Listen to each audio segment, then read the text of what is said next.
Okay, I gotta make another video here because the other one was way too long. All right, I'm going to talk about one of the main problems with powerful communication right off the bat here. And one of the problems that I see is bad or lacking communicate. I'm sorry, bad or lacking feedback. All right, communication isn't complete without uh, good feedback. All right, feedback is very important to good communication.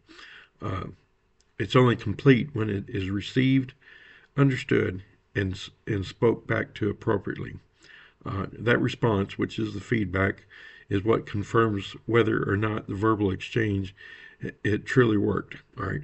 So here's some of the problems. People don't provide feedback. They just shut up and they don't say nothing, or they provide uncertain feedback. They're not real sure about what's going on, but they're afraid to say anything about it, or they keep away from sincere feedback. They again, they don't know what's going on, but they kind of just say what the management might want to hear, or they react defensively with the feedback. They get upset because the management told them to do something, and so when there's no feedback, the sender has no way of knowing. All right, and it's got to be constructive feedback. It's got to be honest feedback. It's got to be uh, to let them know that the person know that the feedback or the message was understood completely or correctly. Was it intended the way? Was it understood the way it was intended? Is there any action being taken? Is there confusion about it? Speak. We got to speak up. Let them know.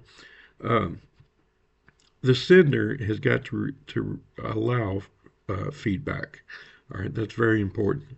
The receiver must provide honest, specific responses, and both sides must be open to adjustment. All right, it's a two-way street there. All right, and for my second one, I chose the place where I work, which is Smith's Consumer Product.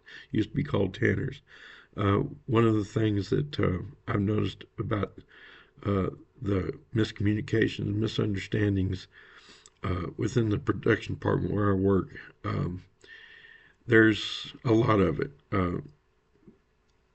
My boss, the floor supervisor, she's a lot of times she's in the dark because things are not being communicated to her, and we get stopped in the middle of projects, just to do something else. The training thing is a bad miscommunication thing because um, they rely on the people that's been there for a while to do the training, and, which is okay in a sense, but on the other hand of that, it's people have been there for a while. They're going to have shortcuts. They're going to be lazy about their job, and that's how they're going to train, and that's not the way to do it. This we have to do a lot of uh, second time around kind of work because of that situation.